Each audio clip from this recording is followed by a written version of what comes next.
just to make sure that you know that you came to the right place, we are going to discuss the cybersecurity panel, right, on incident response. And I'm glad to have kind of a great set of panelists, and it seems that they are a bit thirsty, so it's important to serve that need as well. Thank you. So let me maybe before even we start about the panel and the topics of the day, just to have a quick introduction for the great panelists that agreed to join and share their views about incident management, where it's coming from, where it's going, opportunity for innovation, and more. So I'll start with Sherry, right? So please go ahead. I'm Sherry Ryan, the CISO of Juniper Networks. Prior to Juniper, I was the CISO at Blue Shield and Hewlett-Packard. I also built the security programs at Levi Strauss and Safeway. So for about 20 years now, all I've done is security because it's so much fun. Okay, great. So next is Luke from Silicon Valley Bank. I'm Luke McConaughey. I've been with Silicon Valley Bank as their Director of Incident Response for a few years. Before that, I was Head of Security Operations at Charles Schwab. It is a tremendous amount of fun fighting bad guys and dealing with emerging threats as they come up. Great. So Jean, thank you. Jean from Intuit. Hi, my name is Jim Golovinsky. I'm with Intuit. I'm leading security R&D at Intuit, so I'm not in direct line of fire as far as incident response goes, which allows me to speak calmly about this. Before that, I've done various security development roles at Limelight Networks, Qualys, BMC Software, and some other companies. Great. And last but not least, Yoav. Yoav Leitersdorf, founder and managing partner of YL Ventures. We manage about $60 million of early stage capital going after now mostly cybersecurity startups. So I'd say about 85% of what we do right now is cybersecurity. We have 4 active cybersecurity portfolio companies. All of them originated out of Israel and moved here. One of them actually, and I want to mention this, is a company called Hexadite, which is entirely focused on incident response, and we've been in that company for about 1.5 years, and I'm board member there. So I'd say 90% of what I know about incident response is through by being a board member of Hexadite. Great.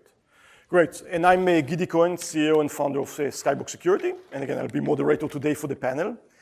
Maybe before we even start with the first question to the panelists, just want to give a quick overview for anyone who is not a practitioner in security. So you may ask yourself, okay, why incident response is important, right? Everyone knows that you can put some antivirus, firewall, some other solutions, maybe more advanced ones, and there shouldn't be any incident. And theoretically, it's true. Practically, it's completely wrong.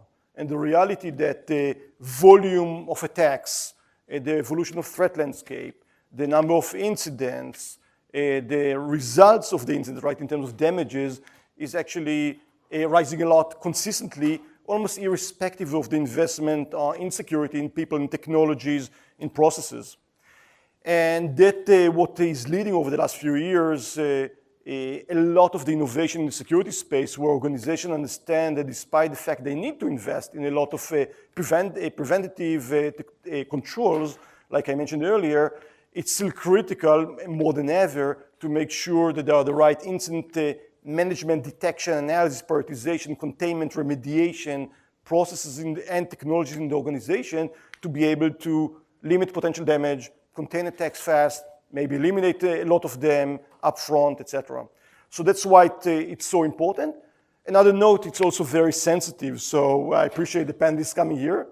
We are not going to ask them about any specific incident they had. I'm sure they are not going to answer any questions like that anyway, right? There are a lot of legal ramifications for that, etc. So the answers will be as concrete as they can be regarding their experience and technologies and processes and what they are seeing. So just will be sensitive for that. So if you have some important question about specific attack on one of those companies, please don't ask. They're not going to answer anyway, okay? So without further ado, I'd like to start with kind of the basics, okay? Which is about what's incident response process entails kind of in the view of the panelists. There are different definitions, some more defined as kind of the narrow element of, we got an incident, we need to bring some kind of smart team of individuals to deal with it and eradicate it. Some look at it more broadly from the time of detection and the entire organizational process around it. So just, Sharon, maybe you can start with kind of your view on kind of how you guys look at the incident response, the process, where it starts, where it ends, what's the roles and responsibilities in that area. So I take a pretty broad view of incidents, and so I consider an unpatched vulnerability an incident, and I treat it like. So there are the alerts that you get, there are things that are happening, and then there are just things that should have happened, like getting a vulnerability taken care of.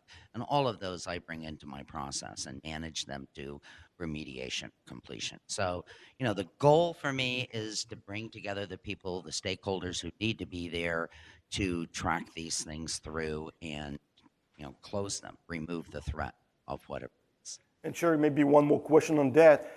So do you guys have kind of one big team that deals with all of those, let's call it type of exposures, before attack, after attack, and deal with it? Or is it distinct type of processes and teams within the company, according to your experience for you guys and others? So one of the things you have to do is lots and lots of preparation. And part of that is not just deciding what represents an incident to you and the category of the incident or classification in terms of risk, but also who are the stakeholders and when do those stakeholders have to be engaged.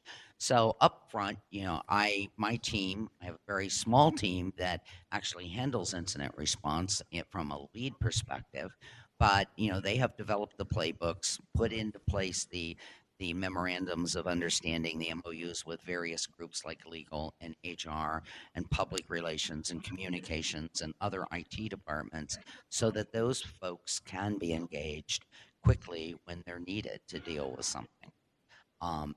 We manage all of that through in a playbook and continually practice, because while the 90s were the decade of protection, and the last decade was about detection, this one's about response.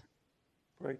So look, what's kind of your view on that? I know that you are directly responsible for incident response and forensics at SVB. So how it works in Silicon Valley Bank? So we take a look at incidents as a criminal event. So we approach it from a perspective that we are going to go to court with this case. So every incident from a routine malware infection will have a complete forensics package at the output of that. So we track every incident down. We maintain a high forensic standard for everything that we do. We've had cases go to court that we're ready for because every incident we practice. So maybe a follow-on question to that. So you mentioned getting to court, the legal aspect of that. What are the typical agencies that you guys are working with for that, right? Because it's about right attribution. Sometimes you don't know who is the offender at all. So is the FBI, Secret Service, local police? I mean, what's the drill? We work with a variety of agencies. Okay. We have some DoD personnel on our staff that help bring in additional resources where needed, but we also work through private networks with a variety of agencies on an ongoing basis. Okay, great. Gene, so I know that you're relatively new to Intuit, but what's your Intuit experience and before then regarding the scope of incident management, the way you guys see as the best practice to organize the team structure responsibilities? So you're right, I'm relatively new to Intuit, so I'd rather speak a little bit broader to my general experience. I would say that I completely agree with Shiro's comments that vulnerability is an incident. But I would say that not all incidents created equal, right? Vulnerability on the server needs to be remediated, needs to be aggressively scheduled and tracked. The active attack in progress requires probably a different level of attention. And the things that I often see and observe in different companies a little bit shaky is a workflow situation. And the larger the company is, the more difficult management of the workflow is. Like you pointed out, the group is relatively small. You have to bring other stakeholders. What does the communication means? How do you actually communicate? How people hand things off? Because the larger the company is, the patching of the server versus changing the firewall rule can fall in different groups. Sure, exactly. So those communication challenges are often much more profound than detecting the problem itself. That's been my observation. Got it. So, and that's primarily on, let's say, the containment remediation side. So you're saying that seems, at least according to your experience, the challenge of doing that while coordinating enough of the IT, let's say, departments to do that is, let's say, a bigger challenge than the detection itself and maybe the gathering of the initial evidence? Right. So the evidence. Let's take shell shock. Right. Okay. The moment it became known in the industry, right, you immediately seen the exploits. So there are several active paths of dealing with this. One is make sure that you're not vulnerable to shell shock across your fleet, across your data centers, across your workstations, across elements that you have in the public cloud. That's Azure, that's AWS, whatever you may have. And a different story is to actually make sure that you don't have an attack in progress, taking advantage of the exploit, because the kid's out there at this point. Sure. Right? So they're completely two different workflow paths. Okay. So you are, from your perspective, right, as investor, you mentioned Exadite. I'm sure that you're looking at other companies and you have other security companies in the portfolio. What are, I mean, given what you are saying, are the main type of problems, right, that, Exadite as an example, right, type of companies are trying to solve specifically for the incident response process?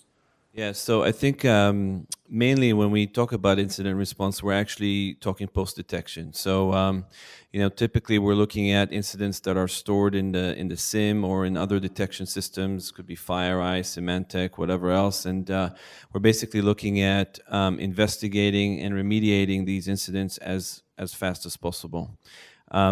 Gartner and other research institutes have said that it takes hundreds of days to, on average, to resolve cybersecurity incidents. And basically, as a VC firm, what we're looking for is for new vendors coming up that can really shorten that time and therefore reduce the damage. So. What I want to mention is that I think there are two different approaches to doing that. One is kind of very much a workflow-centric approach, which is making humans more efficient. And there are several companies, good companies, that are doing that. Another approach is automation, is trying to take work away from humans and actually having machines, servers, take care of the work for the incident responders. And that basically eliminates a lot of the the easier incidents to deal with, or the incidents that are more prone to automation, leaving the incident responders with the more challenging, maybe the 20% most challenging part of their work. So that's kind of how we look at the space overall and the buckets of solutions in the space.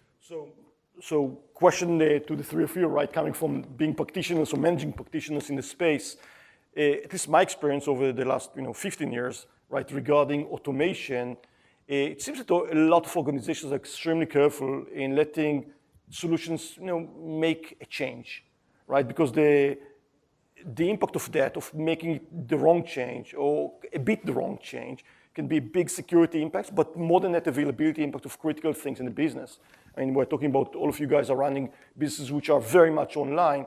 So kind of what's your view? What will be the point where you really would trust a solution to really automatically make the change just because it makes sense to the programmer and the software that wrote the algorithm, that in that case, that's the right change, the right change, not more and not less?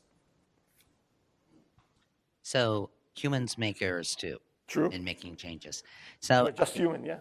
In my experience in dealing with large networks of scale, automation is where we have to go.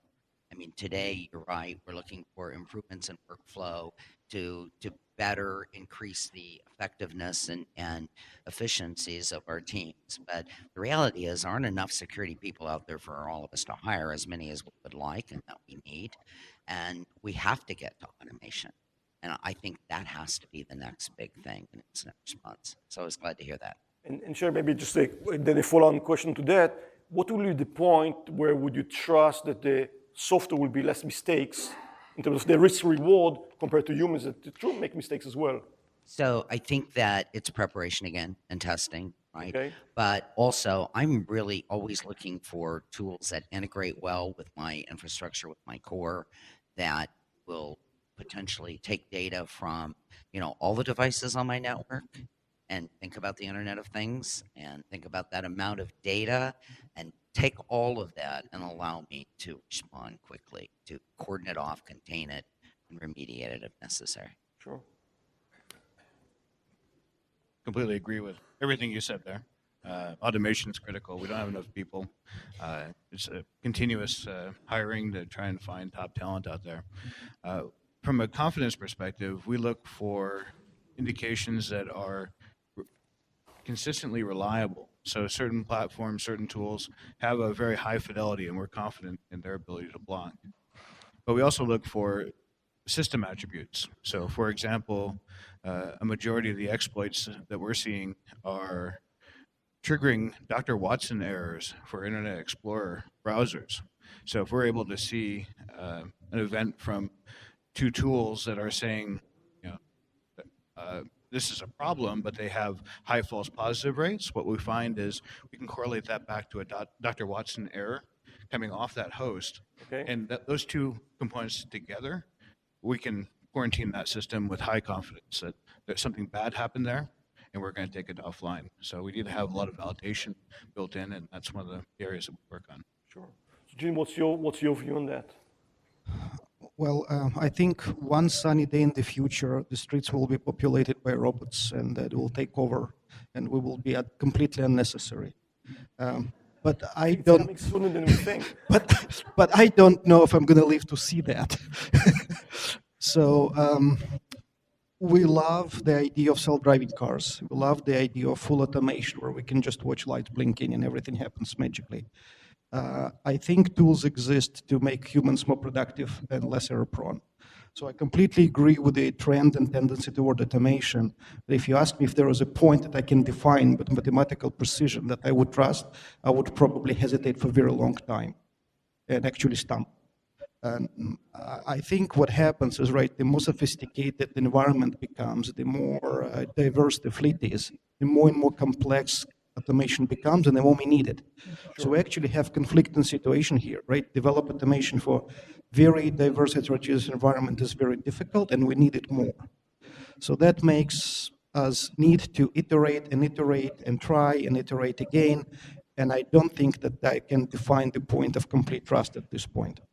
Yeah, maybe the reality will be that there won't be much choice, right? Because if there is such scarcity of talent in cybersecurity space, as much as there are more universities that are educating people, etc., but if there's such a big and I think growing gap in talent, maybe there's just not much choice, right? To rely and pick the best vendors and iterate with more new concepts. And that's the point, to the point where it's working as well as it can be. That's exactly right. That's the point, that there is no magical point. It's just a necessity and availability of tools and continuous innovation around that space. But I don't think that we can just trust and close our eyes and go home, right? We're not there yet. There's two things 2 points related I want to mention here. Is one that I don't think any vendor of robots really expects the robots to be fully trusted. I think that all of these vendors are offering various degrees of control of the automation. So things like, authorizing a final patch or something like that. I mean, I think that's kind of standard with all of these vendors. The other thing I want to mention, I heard yesterday for the second time, and I don't know what the source of this data is. Maybe somebody knows, but the third time it will be regarded as true. Okay, but for the second time, I heard yesterday somebody quoting this, that currently worldwide there are 300,000 cybersecurity practitioners missing, meaning there's jobs out there that are not being filled. 300,000 full-time jobs that are not being filled. I didn't hear it before, that number, but it's not shocking at all. I know more of our customers, the biggest challenge is to find enough talent that they can hire and retain, basically, more than anything else. So, there are the incident response, incident management, automation, workflows is not a new issue, right? There are solutions like all of the SIEMs, right? The security information and event management solutions, right? For 15 years. And a lot of other technologies that were tried, used one way or another, and evidently it's not, the problem is not solved, let's say that way. So again, going back to the practitioners there, why is it, right? I mean, there are big companies, they, smart software engineers, so a lot of them come with a lot of practitioner knowledge. When they develop those solutions, a lot of them were adopted in billions of dollars of investment by enterprises, and still it seemed like there's a big gap between the need and the reality. So why is that? What's your experience of why, let's call it the previous generations of technologies and techniques in that space just didn't cut it? I was, 15 years ago, really excited about, SIEM, security information management. And I was really looking for the ability to be able to predict attacks, attacks early in the cycle so that I could stop them before they became full-blown attacks. But the reality is that those tools are hard. They're not, they're hard. They take a lot of investment in people, time, and then there's the scale issue.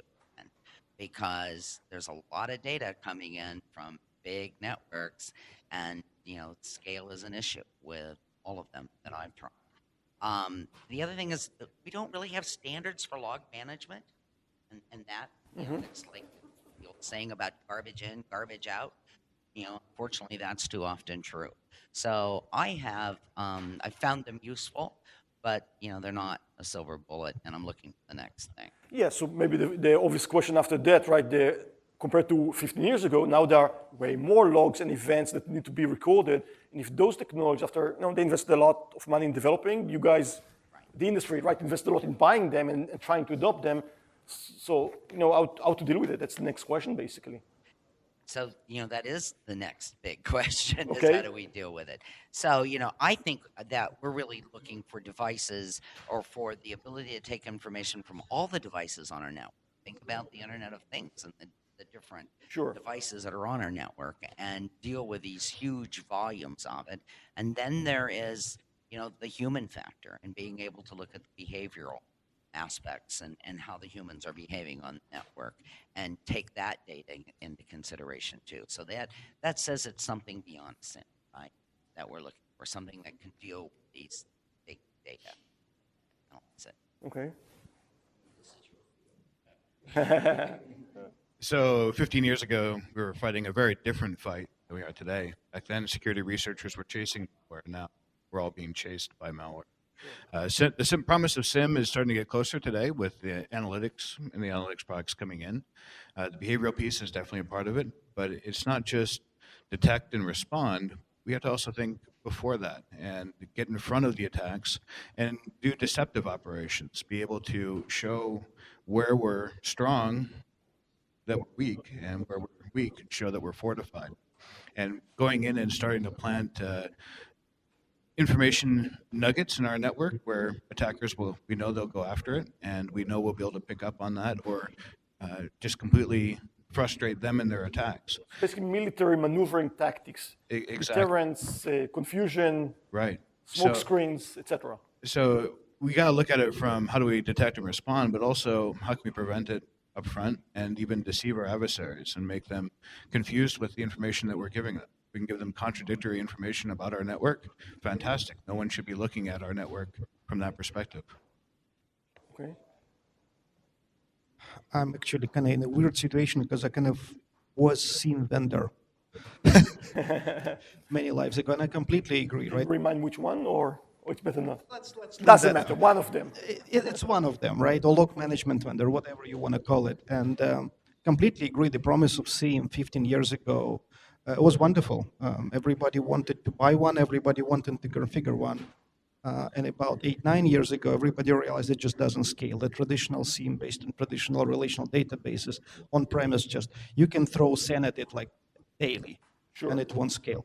So we kind of got to the point that it became a big data issue indeed, right? And that's, what do you do with this? At some points I've seen people needed to process petabytes of data. Sure. Not terabytes, petabytes of data, right? I just want that number to see. Who can do that on a daily basis? I don't think anybody can. And finding this needle in the stack, and if you think about that attacks and attackers and bad guys, they're getting more sophisticated, not less sophisticated. So those attacks are low flow attacks. You don't necessarily can correlate within one day. It probably, you're looking at span of month and things like that. So it's a big data problem today indeed. So all the modern technology with elasticity of cloud, whatever, the private cloud or the public cloud, and ability to understand what is the data analytics here, right? That's probably another panel going in the next room, right? Data analytics for security is a problem space in its own right. Sure.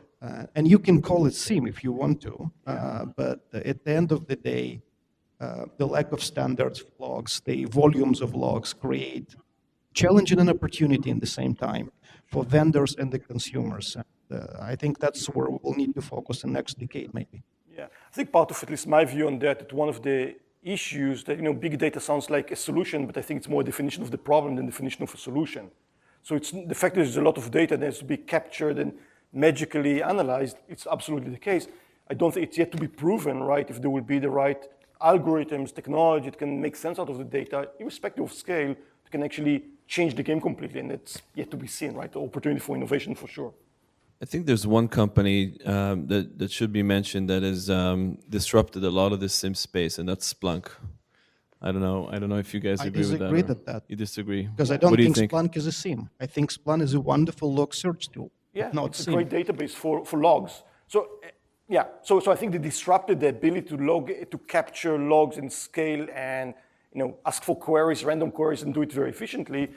But someone needs to know what kind of question to ask and to do it in a complex query language, right? So there's a great opportunity if there's much better big data database for logs, but something has to be on top of it that will make sense out of it.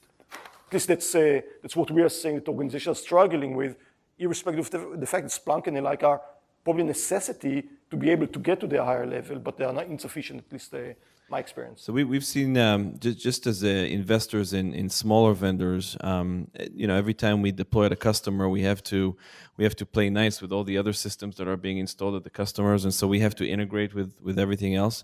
And I'll tell you that that a lot of end customers have been basically throwing out their SIMs in favor of Splunk plus additional tools on top of Splunk that begin to make sense of things. So we've seen Splunk really grow in terms of We'll market take share. it back. It did disrupt it, but I don't think it's a sufficient replacement. Yeah. And I think people are just so frustrated with SIEM that they jump in anything else. And the initial promise of Splunk is just that. But in my experience and observation, once you get to something really sophisticated, it's just not doing that. And I don't want to make it Splunk conversation. But there is a reason why Splunk been trying for years to build out their security practices. So Splunk by itself is not really the good answer. If you know what you're looking for, yes. Yeah, but you need to know that first. It's like manual pages for Unix. Yeah.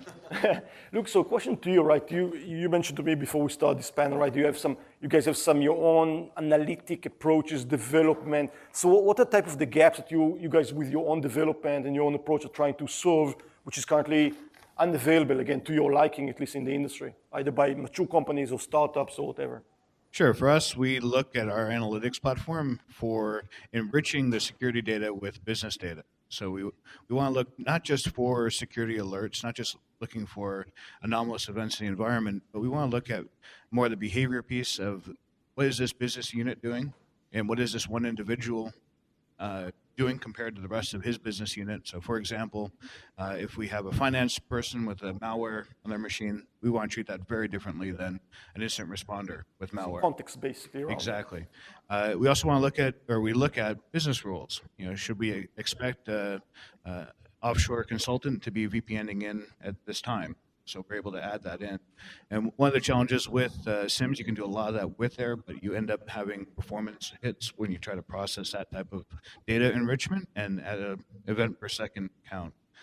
So not everything that we look at needs to be done in real time. So we try to break it up into what's real time, what's near time, what's maybe monthly reporting to go back and look at what the events that have happened and to be dug into. Okay. So it makes sense. Question, slightly different tangent to all of you. Tell us why it's going to be worse. Okay, what's in the threat landscape or technology landscape, as you see? So currently it's very challenging, right? We discussed a few times already today. What will make it worse, right? From technology landscape, threat landscape, or other factors that everyone needs to consider, right? Because as you know, there are a lot of entrepreneurs in the crowd here, investors in them, etc. We want to throw some ideas of the problems of the future that has to be solved with innovation, basically. I mean, the obvious thing is the Internet of Things, right? And that we have more and more and more devices that can be attacked and are contributing data to do and enlarging the attack surface. So that's the obvious thing. Then there's just the scale problem, and fierce competition for intellectual property for one. Economics. Yoav, you want to say? Well, actually, that's exactly what I was going to say is the increase of the attack surface. So IoT is one. Obviously, cloud is still a very relevant one because enterprises are still moving data to the cloud, moving their activities to the cloud, which really increases the the attack surface. And then, the adversaries are more motivated, they're more numerous, so there are more reasons to attack. It's a very lucrative pot of gold to go after, certainly in the U.S. with U.S. enterprises and consumers. And so, the increase of the attack surface. We used to have a perimeter. Now every person is a perimeter. The information resource is a perimeter. And really, if you're looking for product development ideas, I'd love to see tools that are tailored to people and treating people as a perimeter, as well as your data as a perimeter, and then finally the access. So it's people, data, access, all tied together. So when you look at some of the behavior of the access, so it's great that we give someone permission to an information resource, but what are they doing with it, and does that match what they should be doing?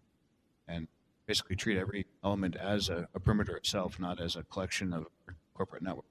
Okay. Agree with all of that. There are a couple more things that actually terrify me slightly. Hacking became business. It's an organized business. It's an organized crime business.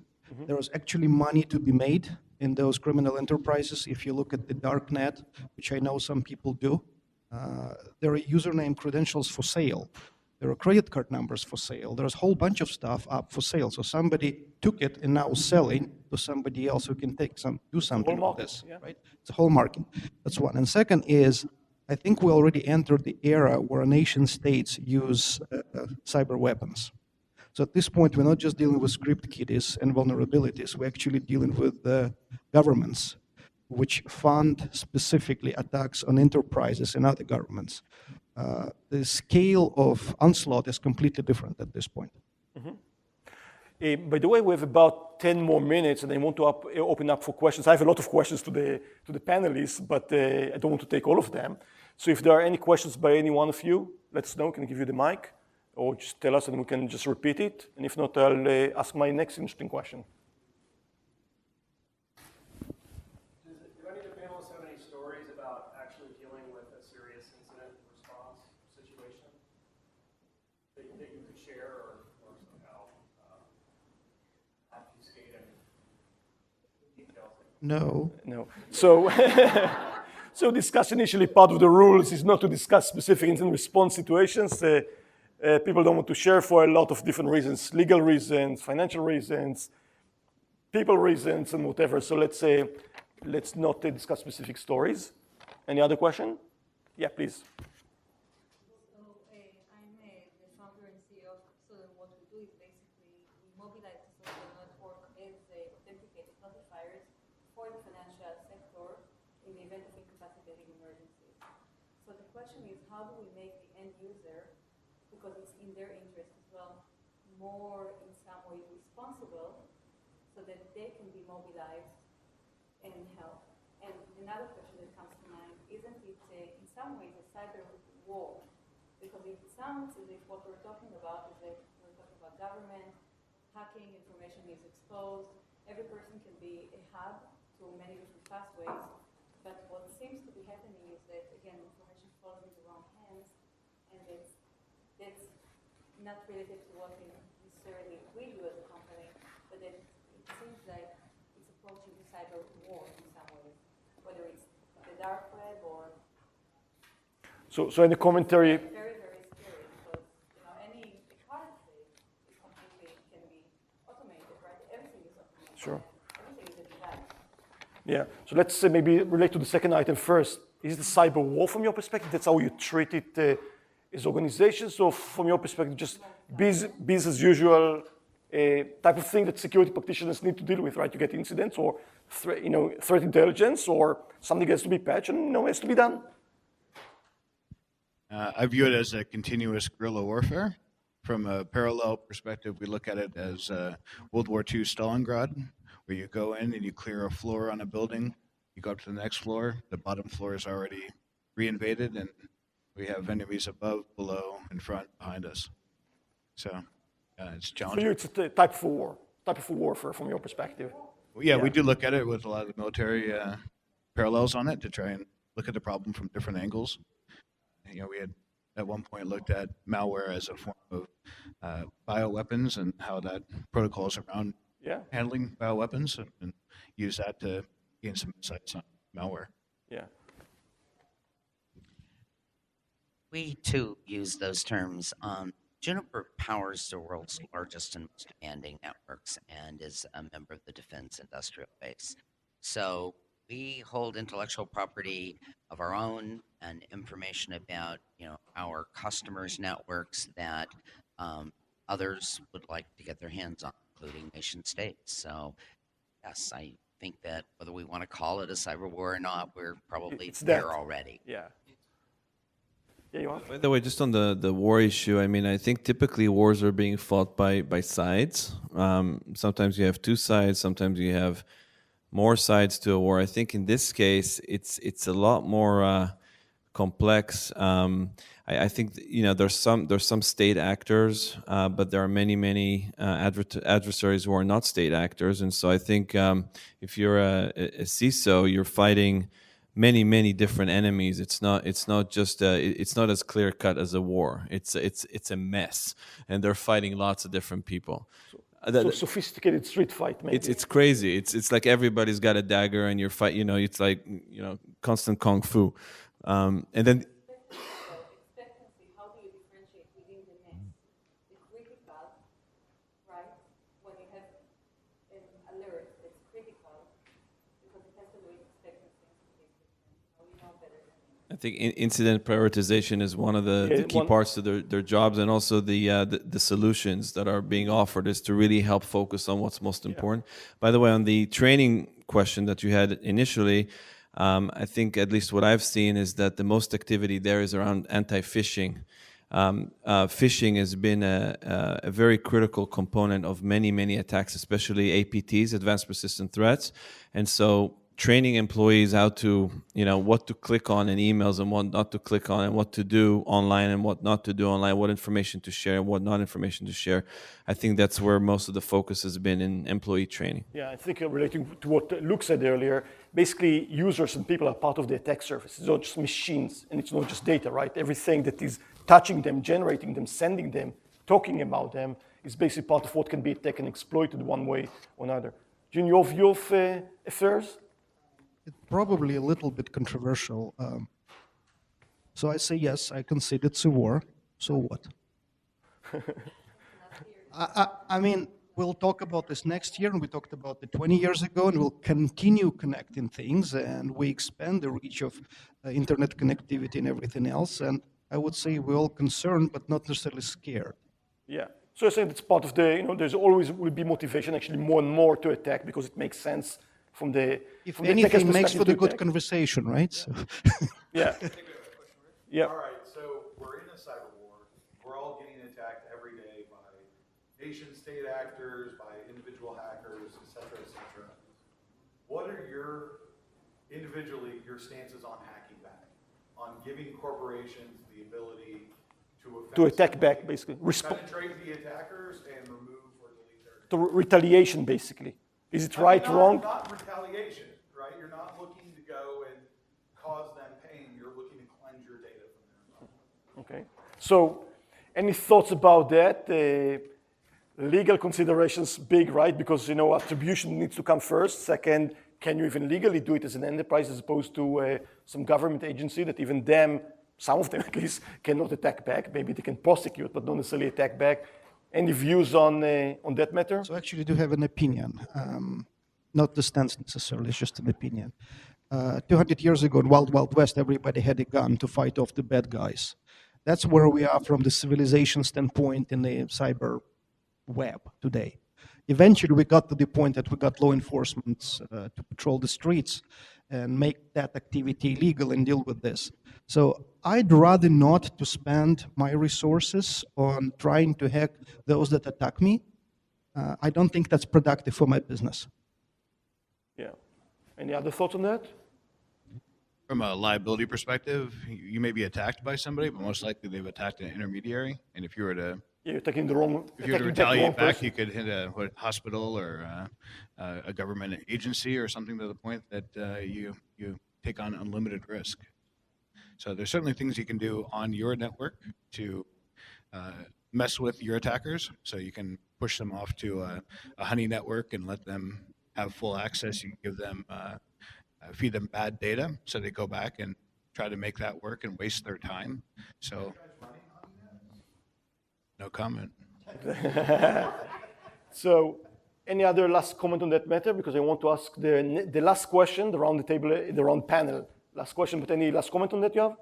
So again, for the investors, entrepreneurs in the crowd here, if any one of you can, for 1 minute, maybe 1 minute and 20 seconds, can name the 2, 3 most important either innovations and new directions that you see from technological perspective, either that you see, some exciting stuff. If you want, you can name vendors. If not, you can name some new stuff that you think is promising from technological perspective, from intelligence perspective, from anything that supports you from the innovation side, or areas that you would hope to see kind of innovation in that space that can be uniquely interesting if available commercially, and again, might be give some ideas for existing companies that are working on their business, maybe some maneuvering their business towards where you see kind of a lot of demand. So for me, it gets back to that automation thing and about really being able to transform, being able to take data from all the sources on my network and analyze it and automate the actions appropriately. I'm never going to hire all the people I want, even if I got approval management to hire all the people I wanted. I wouldn't be able to hire them.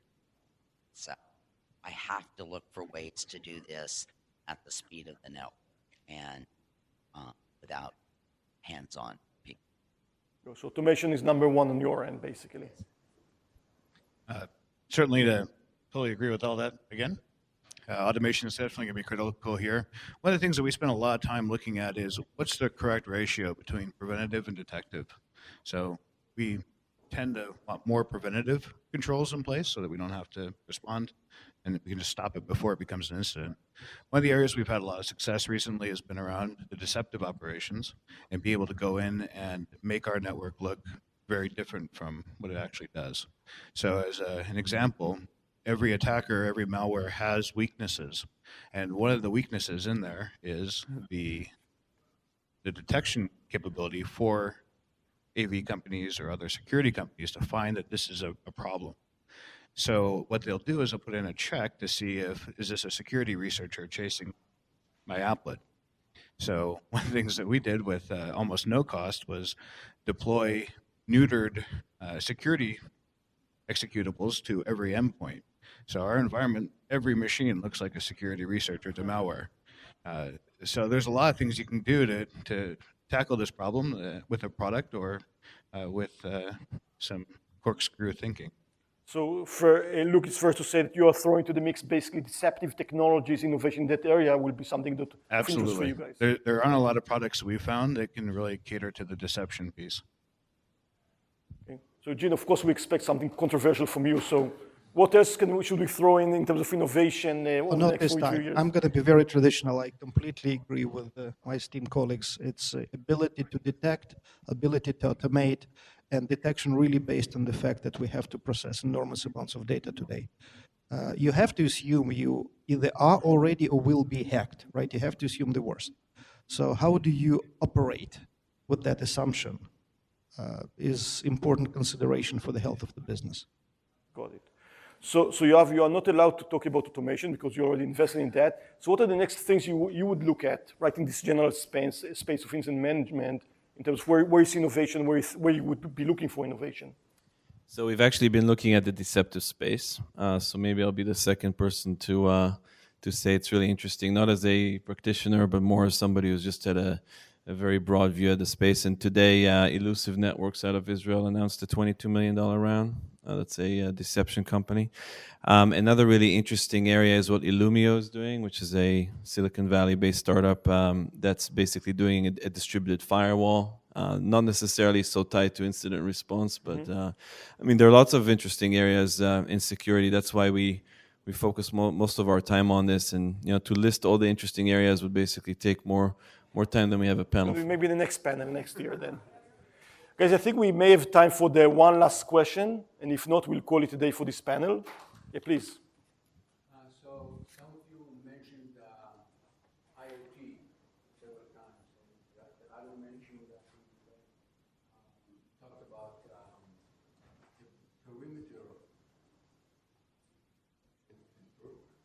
perimeter is protected. Yeah. So you use perimeters and go down the sensor. When you get to the sensor itself, how much intelligence you need at the sensor point to do that? Protect the perimeter of the sensor. The sensor itself is that device. Yeah. So.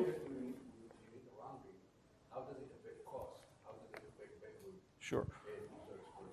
So I'm not sure we'll have time to answer all of those questions because I think there was one question with a lot of sub-questions. But maybe one comment on your view on IoT protection, adoption of technologies in that sense.